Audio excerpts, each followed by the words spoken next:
Bismillahirrahmanirrahim. Assalamualaikum warahmatullahi wabarakatuh. Alhamdulillahi ala ihsani wa syukru lahu ala taufiqihi wa amtinani. Asyhadu an la ilaha illallah wahdahu la syarika lahu ta'ziman li sya'nih wa asyhadu anna Muhammadan abduhu wa rasuluhu ila ridwani. Allahumma salli alaihi wa ala alihi wa ashabihi wa ikhwani. Hadirin hadirat yang rahmati Allah Subhanahu wa taala. Pada kesempatan kali ini kita akan bahas tentang judulnya apa? Hijrah kok masih gelisah ya? Hijrah kok masih gelisah. Antum banyak yang masih gelisah? Tidak ya, alhamdulillah ya. Alhamdulillah. Kita fenomena yang kita lihat ya di hadapan kita, sebagian saudara-saudara kita berhijrah ya. Dan ini suatu anugerah yang besar, Allah berikan hidayah. Kemudian setelah mereka berhijrah ternyata ada dua golongan, ada yang tetap istiqomah dalam hijrahnya dan ada yang gelisah dalam hijrahnya ya. Bahkan di antara mereka bukan cuma gelisah, bahkan akhirnya kembali lagi seperti dahulu kala. Ini kenyataan pahit yang terjadi. Maka pada kesempatan kali kita ingin menyampaikan ya ini saran dan nasihat agar kawan-kawan yang berhijrah bisa tetap istiqamah dan terus meniti jalan kebaikan yang telah Allah bukakan baginya. Betapa banyak orang yang berada di atas kemaksiatan dan terus bertambah kemaksiatannya sampai akhirnya bertemu dengan Allah dalam kondisi bermaksiat kepada Allah Subhanahu wa taala. Maka sebelum kita bahas akan hal tersebut, saya ingin menyampaikan beberapa keutamaan hijrah ya. Karena hijrah ini ya, sebagaimana disebut oleh para ulama ada dua model. Pertama al-hijrah al-makaniyah, kemudian yang kedua al-hijrah al-haliyah ya. Adapun al-hijrah al-makaniyah yaitu meninggalkan satu tempat ke tempat yang lain agar bisa beribadah kepada Allah Subhanahu wa taala. Ini yang dipraktikkan oleh para sahabat ketika mereka di zaman Nabi sallallahu alaihi wasallam. Rasulullah menyuruh mereka berhijrah sampai 3 kali. Pertama kali hijrah sekitar tahun 5 kenabian, para sahabat berhijrah ke Habasyah. Padahal Habasyah adalah negeri kafir ketika itu dan rajanya seorang Nasrani yang bernama Najasyi yang kemudian nanti masuk Islam. Tapi secara umum masyarakatnya Nasrani. Akan tapi lebih kondusif untuk bisa beribadah kepada Allah. Jadi mereka berhijrah karena untuk beribadah. Untuk bisa mendekatkan diri kepada Allah Subhanahu wa taala. Di Mekah mereka disiksa, ditindas, dipaksa untuk kafir sehingga mereka akhirnya berhijrah. Kemudian sebagian mereka balik karena ada isu bahwasanya di Mekah sudah kondusif, ternyata isu tersebut tidak benar. Akhirnya mereka berhijrah kedua kali. Jadi hijrah 2 kali dari Mekah ke negeri Habasyah. Negeri kafir ke negeri kafir, tapi negeri kafir yang tidak kondusif ke negeri kafir yang kondusif. Baru setelah banyak suku Al-Aus dan suku Al-Khazraj masuk Islam di Madinah, sehingga al-makan muhayya, yaitu kondisi sudah dipersiapkan, sudah kondusif, baru kemudian Allah merintahkan Nabi dan para sahabat untuk berhijrah ke kota Madinah dari negeri kufur ke negeri Islam, ke Darul Islam. Maka berhijrahlah. Ya. Berhijrahlah. Maka para sahabat berhijrah setelah Rasulullah ke Madinah. Demikian juga banyak sahabat yang berhijrah bukan cuma dari kota Madinah. Ada yang dari Ha'il, ada yang dari Yaman ya, dari Jazirah Arab mereka datang berkumpul untuk belajar dan beribadah di kota Madinah. Maka Madinah dikenal dengan Darul Hijrah, yaitu negeri tempat hijrah. Sampai akhirnya Rasulullah SAW menaklukkan kota Mekah pada tahun 8 Hijriyah. Ya, tahun 8 Hijriyah baru Rasulullah berkata, "La hijrata ba'dal fath." Tidak ada hijrah lagi setelah Fatu Makkah, karena Mekah setelah itu telah menjadi negeri Islam. Sehingga tidak perlu lagi hijrah dari Mekah karena Mekah sendiri sudah tempat kondusif untuk beribadah kepada Allah. Yang selama ini ada 360 berhala di sekitar Ka'bah, Rasulullah tidak bisa hancurkan. Rasulullah baru hancurkan pada tahun 8 Hijriah ketika beliau menaklukkan kota Mekah, maka seluruh berhala yang ada di sekitar Ka'bah berjumlah 360 Rasulullah jatuhkan semuanya. Maka setelah itu kota Mekah terus menjadi negeri Islam, bahkan ada yang ulama berkata sampai hari kiamat kota Mekah akan menjadi negeri Islam Karena Rasulullah bersabda, la hijrata ba'dal fath, tidak ada lagi hijrah dari Mekah. Karena Mekah akan senantiasa menjadi negeri Islam. Ini disebut dengan al-hijrah al-makaniyah. Hijrah meninggalkan suatu tempat ke tempat yang lain. Tujuannya apa jelas? Tujuannya buat apa? Untuk bisa beribadah kepada Allah. Makanya orang yang mampu untuk berhijrah tidak mau berhijrah, maka Allah tegur. Innal ladzina tawaffahumul malaikatu zalimi anfusihim. Qalu fima kuntum? Qalu kunna mustat'afina fil ard. Qalu alam takun ardullahi wasi'atan fatuhajiru fiha. Ada sebagian orang sahabat tidak bisa berhijrah dari Mekah ke Madinah bukan karena tidak mampu, tapi ada urusan duniawi sehingga mereka tidak berhijrah. Sampai akhirnya ketika perang Badar mereka dipaksa ikut. Akhirnya di antara mereka ada yang terbunuh. Sehingga akhirnya sahabat yang sudah berhijrah kasihan sama mereka. Maka Allah turunkan ayat menyatakan bahwasanya mereka salah. Mereka tidak berhijrah dalam kondisi menzalimi diri mereka padahal mereka mampu berhijrah. Ya. Mereka berkata, "Kenapa kalian tidak berhijrah?" Kata mereka, "Kunna mustata'afina fil ard." Kami dulu dalam kondisi ditindas, dalam kondisi lemah. Maka dikatakan kepada mereka, "Alam takun ardullahi wasi'atan fatuhajiru fiha?" Bukankah bumi Allah luas kalian bisa berhijrah? Kenapa bertahan di sana? Maka ada seorang ternyata tinggal suatu tempat, dia tidak bisa beribadah, dia mungkin tidak bisa berjilbab, ya, anak perempuan tidak bisa berjilbab, kemudian sulit untuk sholat, tidak bisa sholat Jumat, kemudian dia bertahan di sana karena urusan duniawi, maka orang yang tercela. Kalau dia tidak bisa beribadah sama sekali atau sebagian ibadah wajib terhalangi, maka dia wajib untuk berpindah tempat. Sebagian sahabat tersebut dicela oleh Allah Subhanahu wa taala, ditegur oleh Allah Subhanahu wa taala. Karena tujuan kita diciptakan di atas muka bumi untuk beribadah. Wa ma khalaqtul jinna wal insa illa liya'budun. Tidak ada diciptakan jin dan manusia kecuali untuk beribadah. Jika tidak bisa beribadah di suatu tempat, maka silakan pindah ke tempat yang lain untuk bisa beribadah kepada Allah Subhanahu wa taala. Dan itu yang terjadi di zaman Nabi sallallahu alaihi wasallam. Jadi hijrah pertama ke mana? Ke Habasyah, kedua ke Habasyah, ketiga ke mana? Ke kota Madinah. Nah, demikian juga itu bisa berlaku zaman sekarang. Kalau sebagian orang tinggal suatu tempat dia tidak bisa beribadah, ya, maka dia harus berpindah dari tempat tersebut. Atau ketika dia bertempat suatu kondisi yang membuat dia terus bermaksiat, meskipun sama-sama di negeri Islam. Misalnya di tanah air ini ada suatu lokasi itu tempat maksiat.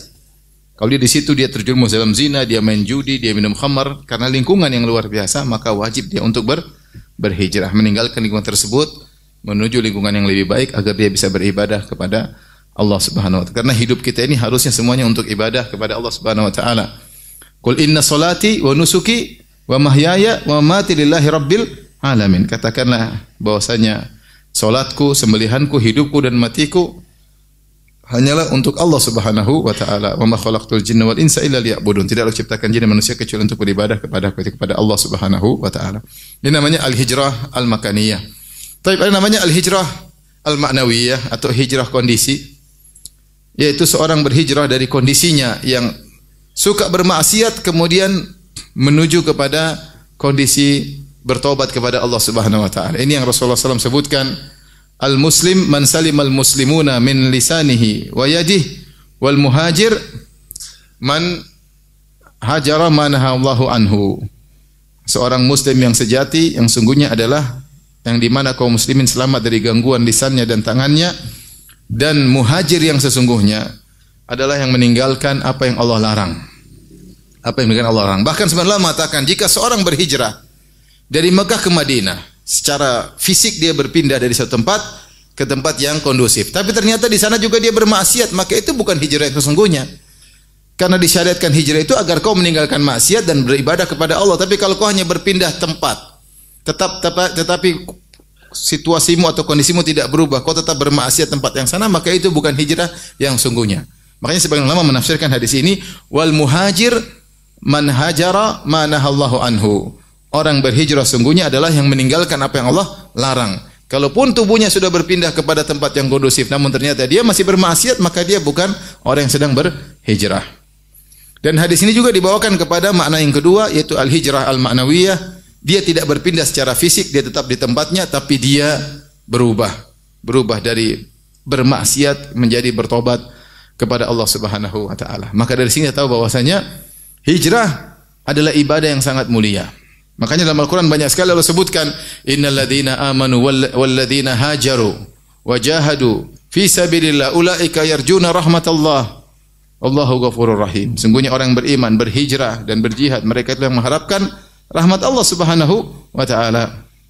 Ya, Allah banyak muji. Walladzina hajaru walladzina hajaru. Dalam Al-Qur'an banyak Allah sebut ayat tentang hijrah, Kemudian dalam hadis juga Rasulullah SAW bercerita tentang keutamaan hijrah. Kata Nabi SAW ketika Amr bin As radhiyallahu taala anhu ingin membaiat Nabi SAW, maka Rasulullah SAW menjulurkan tangannya. Kemudian kata Amr bin As, "Walakin uridu an ashtarit." Ya Rasulullah, saya ingin bayar tapi saya punya persyaratan. Katanya persyaratannya an yaghfirallahu li, agar Allah ampuni aku. Karena Amr bin As dulu penjahat besar sebelum masuk Islam. Dia delegasinya atau juru bicaranya Abu Jahal, ya. Dan ingin mencelakakan kaum muslimin ketika kaum muslimin sedang berada di Habasyah. Maka kemudian Rasulullah berkata, "Amma ta'lam ya Amr, tidakkah kau tahu annal Islam yahdimu ma kana qablahu?" Islam menghancurkan dosa-dosa sebelumnya.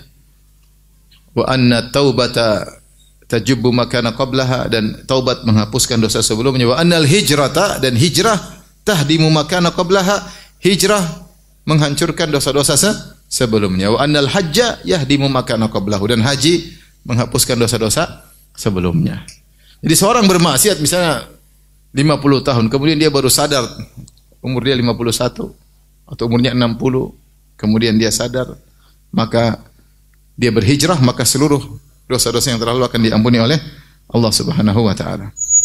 Makanya Rasulullah SAW berkata tentang ibadah di masa fitnah, kata Nabi sallallahu alaihi wasallam, "Al-ibadatu fil harji ka hijratin ilayya."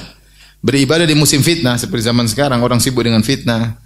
Lihat medsos, mengikuti perkembangan fitnah, ikut komentar, melihat komentar, membantah komentar yang tidak bermanfaat, fitnah syahwat, fitnah syubhat, fitnah dunia dan macam-macamnya. Ternyata ada sekelompok orang di tengah lautan fitnah, dia sibuk beribadah, sibuk menuntut ilmu, sibuk salat malam, sibuk mengajari anak istri. Ya. Maka kata Nabi, "Ka hijratin ilayya," seperti pahalanya seperti berhijrah kepadaku. Kenapa Rasulullah iming-iming dengan hijrah kepadaku? Karena hijrah pahalanya besar. Dan orang yang beribadah di masa fitnah ini jarang, sedikit. Maka Rasulullah kasih motivasi. Maka Rasulullah SAW kasih motivasi. Ya. Jadi ikhwan, sungguhnya keutamaan hijrah sangat banyak ya. Dan kita tahu orang berhijrah biasanya orang sudah bertaubat. Dan orang yang bertaubat tentu sangat dicintai oleh Allah. Allah berfirman, "Innallaha yuhibbut tawwabin." Sesungguhnya Allah mencintai orang-orang yang bertaubat, ya. Semakin sering bertaubat, semakin dicintai oleh Allah Subhanahu wa taala. Dan dalam hadis kata Rasulullah sallallahu alaihi wasallam, "Allahu ashaddu farahan bi taubati 'abdihi yatubu ilaihi min ahadikum kana ala rahilatihi bi ardi falatin fanfalatat minhu." Kata Nabi, Allah lebih gembira dengan taubatnya seorang hamba kepada Allah daripada gembiranya seorang laki yang sedang membawa ontanya di tengah padang pasir, tiba-tiba ontanya pergi. Wa 'alaiha ta'amuha syarabuhu, sementara makan dan minuman bekalnya dalam bersafar tersebut ada di bawah oleh ontanya. Ternyata ontanya pergi sekaligus membawa makan dan minuman bekalnya tersebut. Maka dia pun setelah ontanya pergi, maka dia putus asa. Ya, fattaja'a tahta dhilli syajarah qad ayisa min rahilatihi. Maka dia pun segera berbaring di bawah sebuah pohon dan dia sudah putus asa dari ontanya tersebut. Ontanya tersebut tidak akan kembali, maka dia pun menanti kematian, kepanasan, kekeringan, ya, dehidrasi, mulai kepanasan, mulai lemah tubuhnya. Dia menunggu kematian datang secara bertahap. Fa bainama huwa kadzalik, tatkala dia merasa dirinya bakalan mati, dia sudah putus asa. Huwa biha qaimah, tiba-tiba ontanya datang lagi. Wa 'alaiha ta'amuhu wa syarabuhu, dan bekalnya masih ada ya. Tadi ontanya ternyata main-main aja, dia balik lagi. Fa akhadha bi khitamiha, maka dia segera bangkit, dia pegang tali kekang ontanya jangan sampai ucul lagi. Kemudian dia berkata, Allahumma ya anta abdi wa ana rabbuk. Sungguh ya Allah, saking dia bersyukur, saking senangnya dia bilang, ya Allah sungguh engkau adalah hambaku dan aku benar-benar Tuhanmu. Akhta'a min syiddatil farah, kata Nabi, dia salah ngomong saking gembiranya. Ini kondisi gembira yang sangat luar biasa yang dirasakan oleh seorang. Dia merasa akan binasa dan dia sudah merasakan kematian tersebut datang secara bertahap. Tiba-tiba kehidupan datang kembali, maka dia saking gembiranya. Sampai dia salah ngomong, dia bilang, ya Allah benar engkau adalah hambaku, aku benar-benar Tuhanmu. Padahal dia maksudnya ngomong, sungguh engkau adalah Tuhanku, aku adalah apa? Hambamu. Kata Nabi, lallahu asyaddu farahan, Allah lebih gembira daripada gembiranya orang ini. Jadi maksudnya kalau ada orang hijrah itu orang, Tuhan kita senang. Kita ini yang ciptakan siapa? Allah Subhanahu wa taala. Tuhan ciptakan kita, Tuhan ingin kita istiqomah, kemudian kita nakal kesana kemari, membangkang, terus kita kembali, tentu Allah senang dengan ciptaannya yang kembali sadar. Ya. Sebagaimana Nabi SAW bersabda dalam hadisnya, "Lallahu arhamu bi ibadihi min hadhi bi waladiha." Allah lebih sayang kepada hambanya daripada seorang ibu kepada anaknya. Saya rasa kalau kita orang tua, anak kita nakal, kita mungkin jengkel, mungkin kita jewer, mungkin kita usir, mungkin kita bentak, mungkin kita pukul, namanya anak. Kemudian dia pergi kabur. Tahu-tahu dia kembali minta maaf, nangis. Kira-kira kita bahagia enggak? Sangat bahagia. Kenapa? Karena kita sangat sayang kepada dia. Dan Allah lebih sayang kepada hambanya daripada seorang ibu kepada anaknya. Saya sering sampaikan hal ini. Kenapa bisa demikian? Karena yang ciptakan kita ini adalah Allah. Kita hanya numpang mampir di perut ibu kita. Benar, kita secara fisik dari air mani ayah dan dari sel ovum ibu. Tapi yang mengkreat kita, alladzi khalaqaka fasawwaka fa'adalak, yang telah menciptakan engkau, menyempurnakan penciptaanmu dan menjadikan engkau seimbang dalam ciptaanmu. Ya. Fi ayyi suratin ma syaa rakabak, yang menentukan bentukmu Allah Subhanahu wa taala. Yang berikan engkau kehidupan, meniupkan ruh kepadamu, memberikan rezeki kepadamu, Allah semuanya. Saya kasih gambar, wallahil matsul ala. Kalau kita dulu masih kecil, kita punya mainan, kita bikin mobil-mobilan dari kulit jeruk. Kita senang kan dengan ciptaan kita? Perbuatan kita, kreasi kita, senang enggak?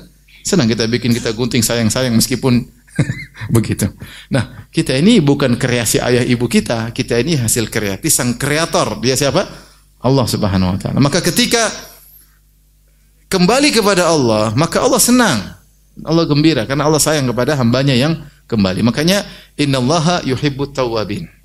Sungguhnya Allah mencintai orang-orang yang bertobat. Semakin sering bertobat, semakin dicintai oleh Allah Subhanahu wa taala. Makanya Rasulullah berkata, "Tuba liman wajada fi sahifatihi istighfaran katsira." Sungguh beruntung seorang yang di hari kiamat kelak membuka catatan amal, dilihat banyak sekali istighfar. Nah, ini meninggalkan maksiat dan bertobat dilakukan oleh seorang yang sedang berhijrah.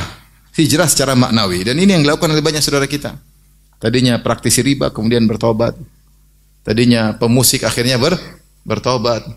Tadinya main film, artis, terbuka auratnya, kemudian bertobat. Tadinya mungkin tukang joget-joget, kemudian bertobat, ya. Tadinya tukang bid'ah, nipu orang, akhirnya bertobat. Tadinya suka ngajak orang berbuat kesyirikan, akhirnya bertobat, ya. Banyak hal. Banyak orang akhirnya hijrah. Ketika dia berhijrah, ketahuilah dia sedang menempuh jalan yang sangat dicintai oleh Allah Subhanahu wa taala. Akan tapi saya sudah katakan di awal pengajian tadi, kenyataan menunjukkan orang yang berhijrah ada dua model. Ada yang istiqomah, bahkan semakin serius dan Masya Allah. Ada yang hijrah tapi biasa-biasa saja. Ada yang semangat terus terjungkal. Semangat terus apa? Terjungkal. Ada yang hijrah gelisah. Rasanya ingin kembali lagi. Ini kisah nyata. Saya ke satu kota, kemudian saya ngobrol sama seorang. Orang ini berhijrah. Dia meninggalkan riba. Instansi ribawi. Kemudian setelah itu dia berusaha jualan, sales dan macam-macam. Akhirnya dia mengalami kesulitan. Orang bertobat biasanya diuji oleh Allah Subhanahu wa taala. Jangan kita Adam alaihissalam bertobat, tobatnya diterima enggak? Adam alaihissalam bertobat kepada Allah, diterima enggak? Diterima. Kata Allah Subhanahu wa taala, "Fataba alaih." Allah terima tobatnya. Tapi Allah turunkan di bumi. Ya enggak? Harus ada ujian yang dia hadapi. Tidak terima tobatnya kembali lagi ke surga. Enggak, Allah ada ujian untuk mengangkat derajatnya. Dengan Adam turun ke bumi semakin tinggi apa? Derajatnya, diberi ujian-ujian. Tapi dia dicoba oleh Allah, diuji. Padahal tobatnya diterima. Ya. Kata Allah, "Fatalaqa Adamu rabbahu min rabbih kalimatin fataba alaih." Adam ketika mau bertobat dia bingung apa yang harus dia ucapkan. Pertama kali maksiat. Seumur hidup dia belum pernah maksiat, baru pertama kali. Terus yang pertama kali goda langsung iblis, bukan kroco-kroco, langsung apa? Iblis turun tangan. Ketika dia tobat dia bingung ngomong apa, maka Allah ajarkan. Qala rabbana dhalamna anfusana wa illam taghfir lana wa tarhamna lanakunanna minal khasirin. Maka fatalaqa Adamu min rabbi kalimatin. Adam terima, Allah mengajarkan cara bertobat, maka dia ucapkan doa tersebut. Rabbana dhalamna anfusana wa illam taghfir lana wa tarhamna lanakunanna minal khasirin. Ya Rabb kami, sungguhnya kami telah menzalimi diri kami. Kalau kau tidak merahmati kami dan kau tidak mengampuni kami, sungguh kami termasuk orang yang merugi. Kata Allah, fatalaqa Adamu min rabbi kalimatin fataba alaih. Allah pun ampuni Adam, tapi tetap turun ke bumi. Mengalami berbagai cobaan dan penderitaan. Ya. Nah, ada orang ceritanya, dia cerita sama saya, pengalaman spiritual. Jadi dia keluar dari instansi ribawi dengan tekad luar biasa, habis ngaji, tahu bahwasanya riba adalah dosa besar. Ya, orang yang riba berarti siap diperangi oleh Allah dan Rasulnya, maka dia pun bertobat. Mulai dia berdagang, lama-lama duitnya habis, lama-lama semakin sulit hidupnya. Ketika itu dia digoncang. Ketika digoncang, lagi sulit-sulitnya, tahu-tahu bosnya yang dulu tawarin lagi, kamu nggak kembali aja, nanti gajinya saya naikkan, jabatan saya naikkan, karena dia prestasinya bagus. Ketika itu ada tawaran dalam kondisi susah, dia goyang. Dia goyang. Dia bilang sama istrinya, gimana Mi ini? Padahal tahu haram. Kata istrinya, coba tanya Ustadz, siapa tahu darurat. Goyang orang. Goyang. Ingin kembali lagi. Akhirnya datanglah dia, benar-benar dia tanya, siapa tahu ada solusi, siapa tahu boleh dalam kondisi seperti ini. Sudah sulit. Tanya sama Ustadz. Akhirnya Ustaz tanya, coba sebutkan hadis tentang bahaya riba. Di antara disebutkan hadis, sungguhnya siapa yang riba seperti menzinai ibu sendiri. Kata Ustaz, coba ulangi. Siapa yang mendatangi riba seperti menzinai ibu sendiri. Kau enggak ngerti hadis itu, hadisnya itu kau zinai makmu sendiri, tahu enggak? Akhirnya dia kaget, akhirnya dia tinggalkan dan sekarang dia alhamdulillah baik dalam kondisi bisa mencari ma'isyah dan bertahan di atas hijrahnya. Jadi kondisi banyak buat orang akhirnya ragu, ya, sehingga gelisah dan kembali lagi kepada masa lalunya. Ini yang mau kita bahas. Apa poin-poin yang harus kita perhatikan atau saudara-saudara kita perhatikan agar kita bisa bertahan dalam hijrah istiqamah. Karena istiqamah ini berat, ya. Taib. Pertama tadi sudah kita jelaskan agar kita bisa istiqamah. Kita harus tahu bahwasanya orang berhijrah dicintai oleh Allah Subhanahu wa taala. Dia sedang mendekatkan diri kepada Allah Subhanahu wa taala. Dan Allah telah memilih dia untuk berhijrah di antara sekian mungkin juta manusia yang tidak berhijrah-hijrah. Yang tenggelam dalam maksiat, ya, kemudian meninggal dalam kemaksiatan tersebut, bertemu dengan Allah pada alam berikutnya dengan pertemuan yang mengerikan. Karena bertemu dengan Allah dalam kondisi membangkang perintahnya, melanggar larangannya. Sementara dia, Allah telah pilih sehingga dia meninggalkan dunia hitam, ya, dunia gemerlap malam, ya, meninggalkan berbagai macam maksiat. Ya. Allah telah milih dia. Subhanallah, saya pernah ditelepon sama seseorang, Ustaz, saya pemusik Ustaz.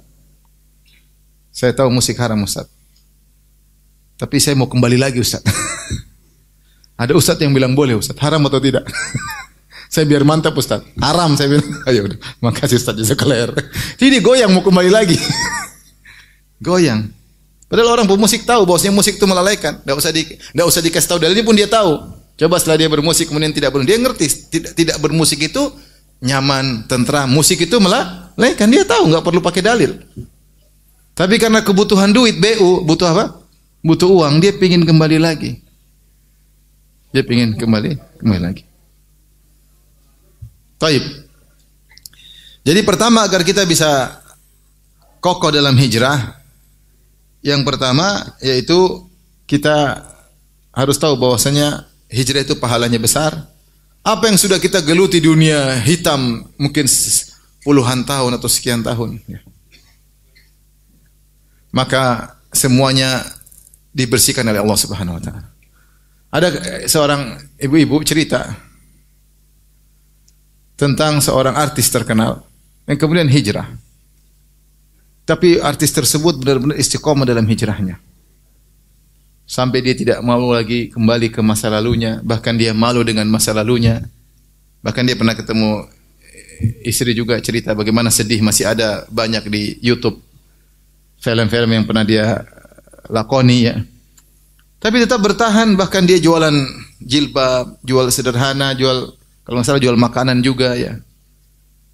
Sebagian teman-teman Masya Allah beli ya, sebagai bentuk membantu dia ya. Karena berat dari dunia mungkin gemerlap dengan kemewahan kemudian berubah menjadi hidup yang apa? Sederhana. Tapi dia bertahan, sampai sekarang saya tahu dia bertahan. Luar biasa. Berat tapi dia bertahan karena Allah Subhanahu wa taala. Karena pahala hijrah ini pahalanya apa? Besar. Ini yang pertama. Yang kedua, seorang berhijrah agar dia bisa istiqomah, dia harus ikhlas karena Allah. Jadi hijrah bukan cuma ikut-ikutan, bukan karena trendy, ya. Bukan karena lihat ada orang hijrah kok tambah kaya, saya ingin juga kaya seperti dia. Enggak. Kamu hijrah karena kamu takut mati dalam kondisi su'ul khatimah.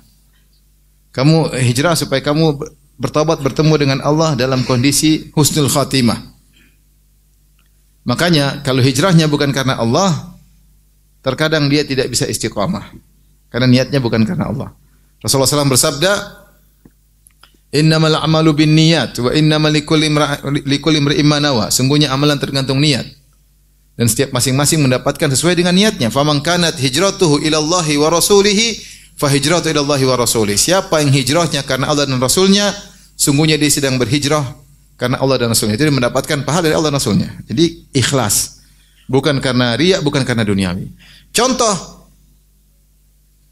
hijrah karena dunia, Rasulullah sebutkan, wa man kanat hijratuhu lidunya, ya, yusibuha lidunya yusibuha aw imra'atin yankihuha. Siapa yang berhijrah karena ingin dapat dunia atau karena ingin menikahi seorang wanita, fa hijratu ila ma hajara ilaih, maka dia akan mendapatkan sesuai dengan apa yang diinginkan.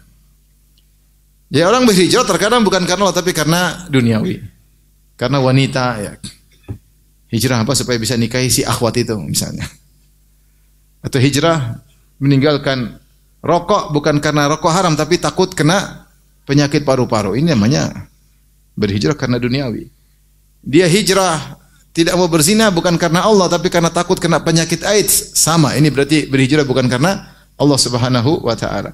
Dia berhijrah karena teman-temannya semua sudah berhijrah, tinggal dia sendirian tidak berhijrah.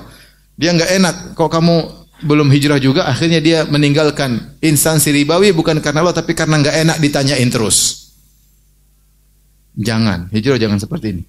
Niatkan, luruskan tekad bahwasanya saya berhijrah karena Allah Subhanahu wa taala. Sejauh mana kadar kita niat karena Allah, sejauh itu pula kadar Allah menolong kita. Sejauh mana kita semakin jauh dari Allah, semakin ditinggalkan oleh Allah Subhanahu wa taala. Seluruh ibadah kita harus ikhlas kepada Allah, di antara ibadah yang adalah hijrah. Hijrah. Ya, maka hijrah bukan cuma trendy ikut-ikutan, enggak, kita hijrah dengan ilmu benar-benar karena Allah Subhanahu wa taala. Ini poin kedua. Jadi pertama tadi menghadirkan pahala yang besar bagi orang yang hijrah, yang kedua tadi adalah karena Allah Subhanahu wa taala hijrahnya. Kemudian yang ketiga, ketika berhijrah, ini poin sangat penting. Tahukah hijrah? Berarti kita baru bertobat. Kalau kita bertobat, setan senantiasa mengintai. Karena dia baru berhijrah, biasa saja dikembalikan oleh setan. Setan berusaha agar kita tidak bisa move on. Caranya bagaimana? Ingatkan masa lalu, dibayangkan lagi kelezatan maksiat zaman dahulu, sehingga timbul kerinduan dia untuk bermaksiat lagi. Setan mengintai. Maka kalau ingin hijrah yang benar, agar tidak gelisah, agar bisa istiqomah totalitas. Move on, tinggalkan semua perkara yang bisa membuat dia kembali lagi ke masa lalu. Dia harus totalitas, bukan setengah-setengah. Bukan setengah-setengah. Oleh karenanya ketika Rasulullah SAW menyebutkan tentang kisah seorang qatilul al-mi'ah, seorang pembunuh 100 nyawa. Ketika orang ini sudah bunuh 99 nyawa. Tiba-tiba dia ingin hijrah, ingin bertobat. Maka dia bertanya, fasa'ala an a'lami ahlil ard. Siapa orang yang paling berilmu di negeri dia? Maka ditunjukkanlah kepada seorang yang ahli ibadah tapi tidak punya ilmu. Maka dia bertanya, wahai fulan, sungguhnya aku telah membunuh 99 nyawa. Apakah mungkin Allah menerima taubatku? Orang ahli ibadah ini dia bahlul ya. Maka dia berfatwa dengan perasaan. Mana mungkin Allah terima taubatmu? Akhirnya dipenggal lagi, jadilah 100. Orang ini temperamentalnya tinggi, sumbu pendek, cepat emosi. Ada orang tanya fatwanya enggak enak, selesai. Haram atau halal nih? Haram, halal. Ketika dia bilang tidak mungkin diterima karena fatwa salah, ikut perasaan. Ini sebagian orang kalau tidak punya ilmu fatwa dengan perasaan.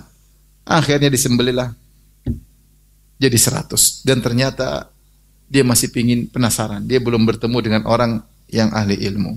Maka dia cari lagi. Karena dia usaha, akhirnya Allah tunjukkan dia kepada seorang yang ahli ilmu. Maka dia bertanya, apakah saya masih bisa bertobat? Kata orang ahli ilmu tadi, siapa yang menghalangi engkau dari tobat? Tobat tidak akan terputus. Tapi tinggalkanlah negerimu dan menujulah ke negeri orang-orang soleh. Fa'budillaha ma'ahum. Beribadahlah kepada Allah bersama mereka. Sini di antara kecerdasan orang alim ini, selain dia menjelaskan hukum bahwasanya taubatmu bagaimanapun masih bisa diterima, dosa apapun, syirik, membunuh apapun kalau bertobat masih bisa diterima. Yang kedua dia kasih solusi. Cara hijrah yang benar, kau harus move on. Tinggalkanlah orang yang pernah kau bersama mereka karena akan membuat engkau mengingat masa lalu yang bisa menggelitikmu untuk kembali lagi, dan pergilah kepada komunitas baru yang rajin ibadah sehingga kau terbawa dengan lingkungan yang baru. Maka berjalanlah orang tersebut menuju, dia belum beribadah, masih berjalan menuju tempat tersebut, tengah jalan dia meninggal dunia. Maka datanglah malaikat rahmat dan malaikat azab. Ya. Maka mereka pun berselisih. Kata malaikat rahmat, ini masuk surga. Ya. Karena dia sedang menuju ke negeri yang baru. Kata malaikat azab, enggak, dia belum beribadah. Belum apa? Belum apa-apa, masuk neraka. Akhirnya datang seorang malaikat menjelma jadi manusia, menjadi hakim di antara mereka. Kata malaikat, ukur mana jarak lebih dekat, ke negeri yang dituju, komunitas baru atau komunitas lama. Akhirnya diukur, ternyata lebih dekat kepada komunitas apa? Baru. Akhirnya dia masuk, diambil ruhnya oleh malaikat rahmat. Jadi malaikat maut sudah cabut, tinggal mau siapa yang terima ini? Kan malaikat maut tugasnya cabut. Setelah itu ada yang menerima ruhnya. Malaikat rahmat atau malaikat apa? Azab. Subhanallah, orang ini belum sampai ke tempat hijrahnya dia sudah meninggal, tapi niatnya sudah ada. Dan Allah berfirman, "Wa man yakhruj min baitihi muhajiran ila Allah, thumma yudrikuhul maut, faqad waqa'a ajruhu 'ala Allah." Siapa yang keluar dari rumahnya niatnya berhijrah, meskipun belum sampai tujuan, dia meninggal di tengah jalan, maka dia telah mendapatkan pahala apa? Hijrah. Tapi yang kita ambil sampai di sini bahwasanya hijrah itu harus move on, harus totalitas. Setelah totalitas, jangan coba-coba untuk mengenang masa lalu. Karena tidak ada yang ragu bahwasanya dalam maksiat ada kelezatan. Dan betapa banyak orang akhirnya mundur kembali ketika dia ingat tentang masa lalu, tidak bisa move on. Saya ketemu kawan, dia kerja, kemudian bisnismen, kemudian dia hijrah. Ketika ada bisnis yang bermasalah, hal-hal yang haram, dia hijrah. Kata dia, Ustaz, saya totalitas, saya tinggalkan semua, HP saya ganti, semua nomor teman-teman kolega saya hapus semuanya. Saya takut kembali lagi. Saya hapus semua. Sudah saya bikin bisnis baru, dunia baru, benar-benar saya lupa dengan mereka sama sekali, totalitas. Kalau tidak bisa tergoda tadi. Coba tanya Ustaz, siapa tahu riba boleh. Goyang. Yang tadi, Ustaz, ini musik halal enggak Ustaz ya? Pingin main lagi. BU lagi butuh apa? Butuh uang. Ada kawan juga ini orang lain lagi, ya. Direktur, kemudian dia hijrah, kemudian kerja biasa-biasa, kadang susah setengah mati. Ustaz, saya dapat dipanggil lagi sama bos Ustaz. Tawaran gaji lebih gede. Wah, goyang. Subhanallah. Maka ketika hijrah harus move on. Dan seorang yang cerdas, dia tahu ya, min fiqhil abdi, di antara fikih seorang hamba, dia tahu kapan bertambah imannya dan kapan merosot imannya, dia ngerti.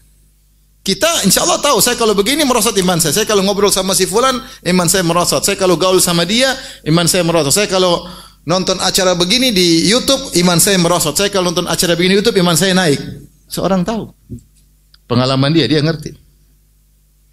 Saya kalau buka channel ini, saya iman naik. Kalau saya buka channel iman, saya merosot. Dia tahu.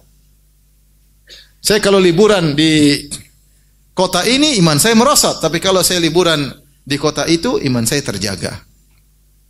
Seorang ngerti. Saya kalau makan malam di kuliner di restoran itu, alhamdulillah aman. Di restoran satunya, iman saya goyang. Terlalu banyak maksiat yang saya lihat. Seorang ngerti. Cuma dia mau atau tidak. Kadang dia ikut syahwat dia. Seorang harusnya ngerti. Maka hati-hati kalau dia tahu masa lalunya, dia lihat kembali. Bisa kembali masa lalu, jangan coba-coba. Jangan coba-coba. Terlalu banyak orang akhirnya terjungkal kembali, terjatuh kembali, terjerumus kembali karena coba-coba mengingat masa lalu. Banyak sekali. Di antara kisah yang saya pernah dapati, seorang wanita tanya telepon saya sama istri saya. Dia sudah nikah sama suaminya 15 tahun dan sudah dikaruniai 3 anak. 15 tahun sudah menikah, anak sudah besar-besar.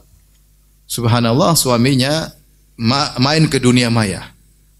Dunia maya, nostalgia. Ternyata suaminya dulu homo. Terus sudah sadar, udah ngaji, menjalani kehidupan normal 15 tahun.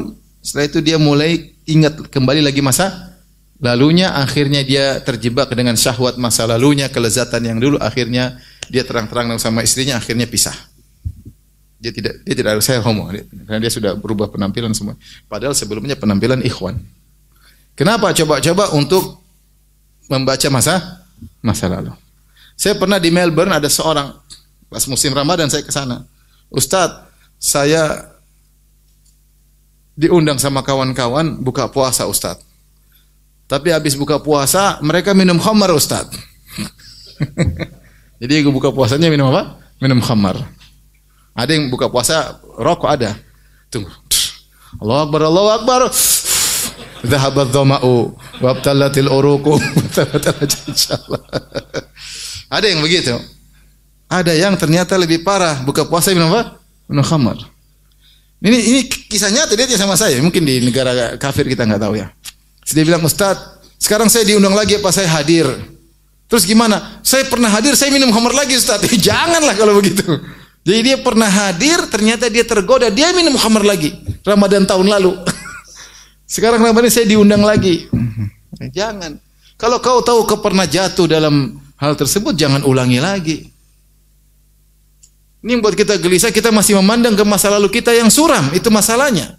Setan membuat kita menoleh kembali, sehingga teringat kelezatan-kelezatan maksiat masa lalu. Timbullah khayalan-khayalan, umniat, angan-angan yang tidak benar, semuanya hanyalah hayalan. Itu bukan kita pernah sengsara di masa lalu dan kita sudah merasakan kebahagiaan. Memang namanya hijrah pasti ada ujian-ujian. Kalau kita mau coba nengok masa lalu, kita akan kembali lagi. Maka seorang berusaha harus totalitas. Jangan coba tengok-tengok masa lalu agar hijrahnya sempurna. Kalau perlu seluruh teman-temannya dia blokir, dia cari komunitas baru. Sebagaimana tadi pembunuh 100 nyawa, dia tinggalkan kampung halamannya menuju kampung yang baru, mengenal manusia-manusia baru, komunitas baru agar dia bisa beribadah kepada Allah Subhanahu wa taala. Dan kita tahu manusia ini sangat lemah, dia makhluk sosial, sangat mudah terpengaruh dengan lingkungannya, sangat mudah. Ya. Makanya Rasulullah mengatakan, "Falyanzur ahadukum man yukhalil." Seorang harus selektif siapa yang mau dijadikan temannya. Kemudian di antara agar dia tidak gelisah, dia harus tahu bahwasanya orang kalau beribadah kepada Allah, orang yang bertobat pasti diuji, pasti diuji. Rata-rata teman-teman yang berhijrah rata-rata diuji. Rata-rata diuji. Ada mungkin berhijrah kemudian sukses, ada juga ya, tapi rata-rata diuji. Kesulitan hidup, kesulitan ekonomi, dimusuhi oleh keluarganya, dimusuhi oleh kakak adiknya. Maka dia harus tahu bahwasanya hijrah itu diuji. Para sahabat diuji. Rasulullah diuji. Mau hijrah aja setengah mati. Sampai tiba ke Madinah diserang, diperang, diuji. Ujian berat konsekuensi dari berhijrah. Sebagian sahabat mau berhijrah, mau hijrah, hartamu tinggalkan semua. Ambil tuh harta, pergi berhijrah. Lihatlah Abdurrahman bin Auf, saudagar kaya raya, pergi hijrah, duit langsung habis ludes. Jadi miskin mendadak. Dia balik syirik? Enggak, sabar. Lihatlah Abu Salamah dan Ummu Salamah serta anak mereka Salamah ketika hendak berhijrah. Mau berhijrah dipisahkan. Abu Salamah suruh hijrah, kemudian Salamah ditarik anaknya sampai lepas tangannya. Ummu Salamah tidak boleh berhijrah sama kerabatnya. Kerabatnya semuanya musyrik, akhirnya ditahan. Sampai dia setiap hari menangis sampai setahun penuh atau hampir setahun, baru kemudian diizinkan untuk berhijrah. Sabar. Hijrah pasti ada ujiannya. Karena Anda sedang menempuh suatu ibadah yang sangat mulia.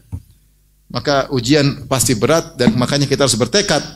Berdoa kepada Allah agar istiqamah, ini sangat penting. Sudah berhijrah, ya Allah kuatkanlah hatiku, kuatkanlah imanku. Berdoa minta kepada Allah Subhanahu wa taala agar kokoh setelah berhijrah, tidak goyang-goyang lagi. Dan saya katakan tadi, Nabi Adam alaihissalam bertobat, diampuni oleh Allah tidak? Diampuni. Tetapi dia tetap diberi ujian.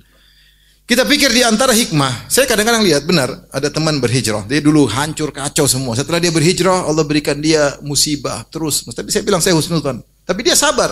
Ini untuk mungkin menghapus masa lalunya. Dulu terlalu parah dulu. Terlalu parah.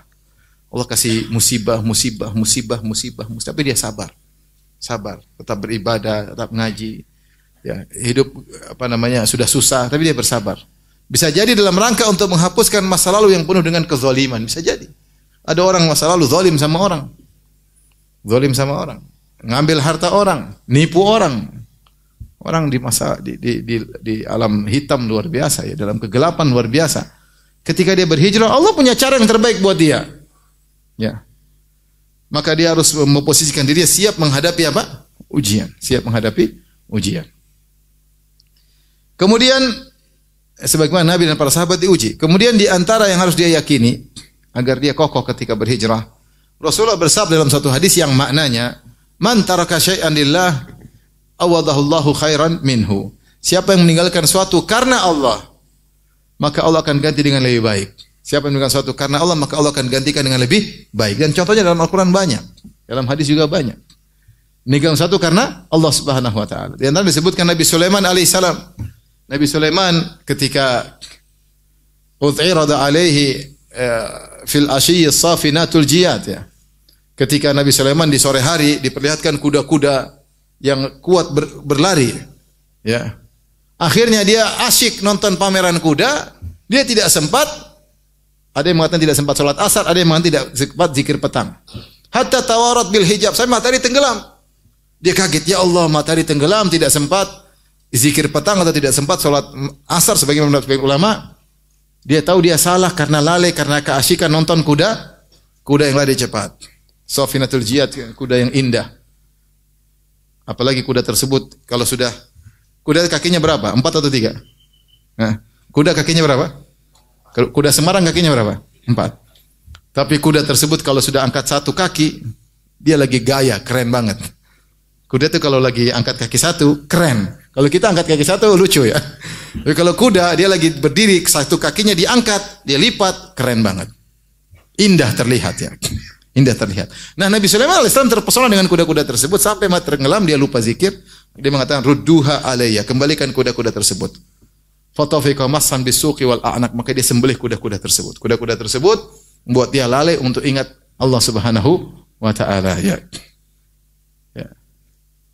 Allah ganti apa? Maka Allah memberikan dia angin.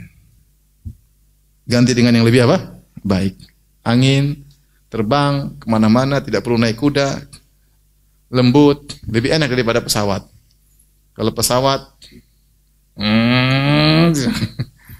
harus boarding, angin tinggal duduk manis, pasukannya angin terbang dengan lembut, di atasnya ada burung-burung yang menutupi, kemudian berjalan kemana yang dia kehendaki. Allah ganti bagi Nabi Sulaiman alaihissalam. Nabi Sulaiman alaihissalam. Allah gantikan dengan lebih baik. Ya. Sebagaimana sebagian ahli tafsir, meskipun tidak riwayat yang sahih, menyebutkan ketika Nabi Yusuf alaihissalam dirayu oleh Imra'atul Aziz yang dikenal dengan Zulekha. Kemudian dia nolak, akhirnya Allah selamatkan dia.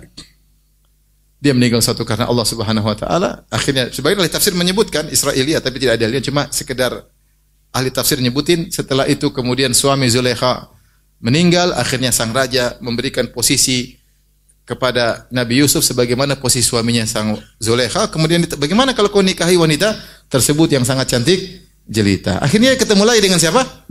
Zulekha. Kemudian Zulekha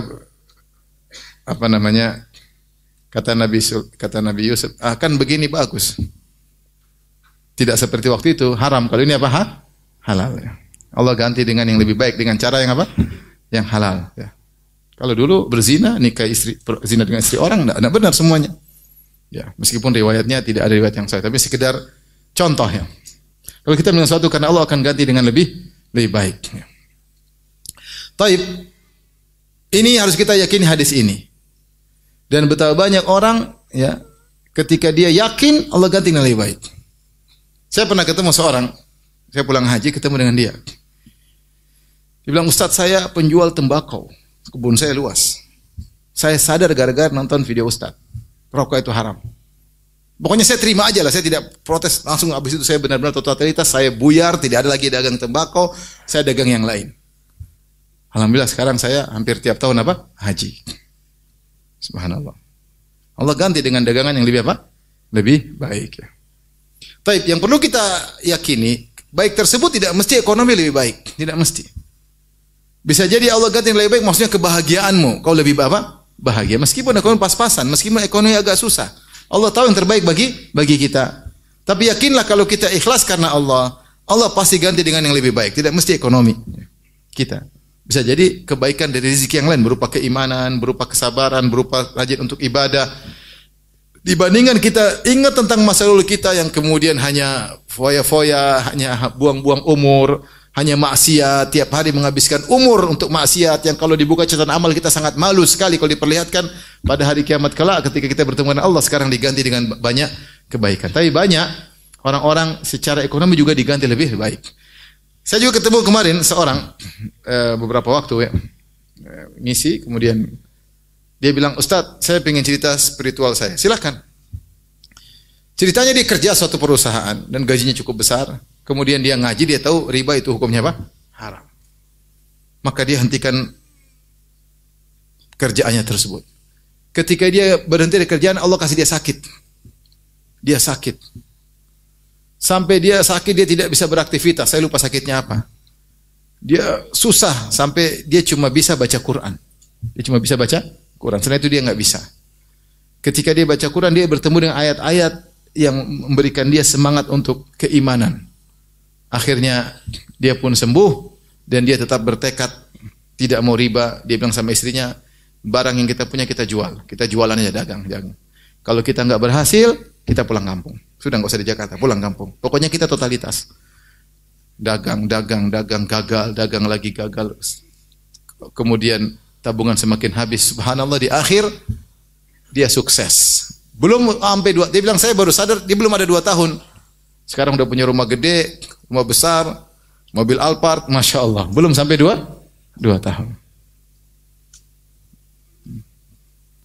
Ya tidak semua orang hijrah seperti itu. Bilang, "Ustaz, saya dulu jual, sekarang saya jual donat, Ustaz." Nah, apa-apa. Yang penting Allah akan ganti dengan lebih baik. Kalau tidak diganti di dunia, diganti di mana? Di akhirat. Tapi pasti kau akan merasakan ketenangan daripada maksiat. Kemudian orang yang berhijrah, yang perlu, ada hal-hal yang perlu diperhatikan ya. Di antaranya, hendaknya dia belajar. Hijrah itu perlu belajar. Makanya ketika Rasulullah SAW ditanya tentang Ma'danil Arab, yaitu mana kabilah Arab yang terbaik, Maka Rasulullah SAW berkata, khiyarukum fil jahiliyah, khiyarukum fil islami idza faquhu. Kata Nabi SAW, sebaik-baik kalian ketika jahiliyah. Jahiliyah kalian dulu sebelum datang Islam, di antara kalian ada yang baik, ada yang kurang baik. Ada yang kabilahnya hebat, ada yang jagoan, ada yang dermawan. Tapi kalian tidak ada yang kenal Islam. Nah, ketika Islam datang, kalian pun yang terbaik di zaman jahiliyah akan menjadi juga terbaik ketika Islam dengan syarat idza faquhu, kalau faqih, kalau belajar. Maka hijrah itu ya orang berusaha untuk belajar, jangan hijrah-hijrah doang, belajar yang serius. Ya, belajar yang serius, belajar yang benar. Jangan cuma hijrah, cuma senang-senang, cuma pingin dekat ustaz, tapi dia tidak belajar. Ya. Akhirnya hijrah tapi ria, pamer, jangan. Hijrah yang serius, ikhlas karena Allah.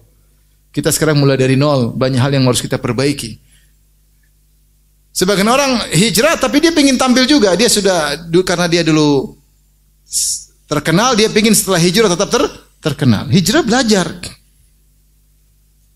Berarti kalau kau tetap aja ingin eksis sebagaimana sebelum hijrah, kau tidak totalitas, tapi hijrahmu karena duniawi, masih ragu-ragu.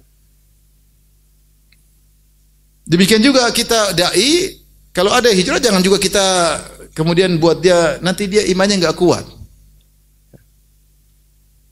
Kalau kita dai jangan orang kita pamerkan dia, kasihan dia juga kadang-kadang enggak kuat, kemudian ria, dia ujub, kan kasihan. Kita suruh belajar. Enggak usah dia harus selalu tampil. Memang sebelum hijrah suka tampil, setelah hijrah pun kita tampilkan. Kasihan dia. Dia baru mau belajar, kita sudah suruh tampil nanti dia kalaupun dia punya ilmu kadang-kadang dia ria, ujub dan macam-macam. Kasihan. Kita ingin ajar dia, kamu hijrah karena Allah, belajar yang benar. Tapi kita perhatikan. Tapi tidak usah kita tampilkan sehingga dia sendiri tidak kuat menahan hal tersebut. Maka kalau hijrah, kata Nabi, idza faquhu, harus belajar yang benar. Serius belajar agama, menata kembali wawasan tentang agama sedikit demi sedikit. Bukan sudah hijrah kemudian senang-senang. Yang berikutnya, kalau sudah hijrah, jangan menampilkan juga masa lalu yang buruk. Kita kan kalau punya masa lalu yang buruk, kita sembunyikan, tidak boleh. Rasulullah larang. Tidak, kecuali ada maslahatnya. Maslahatnya untuk motivasi orang enggak apa-apa. Seperti Salman Al-Farisi radhiyallahu anhu ketika dia masuk Islam, dia cerita tentang masa lalunya, bagaimana dia mencari kebenaran. Ya, seperti mungkin ada sebagian kawan yang mungkin dulu pernah menjadi pemusik terkenal, kemudian dia ceritakan bagaimana rusaknya dia ketika musik, supaya orang mengambil pelajaran, karena yang berbicara bukan orang yang tidak ahli. Saya dulu ahli musik dan saya bicara tentang pengalaman hidup saya, maka orang biar tahu mengambil pelajaran. Ini enggak ada maslahatnya. Tapi kalau enggak ada maslahatnya ngapain dia? Bahkan bangga dengan, saya dulu tipu-tipu orang banyak, ngapain dibanggakan? Atau masih punya tato, masih kelihatan tatonya, ngapain kau hijrah kau masih lihat apa?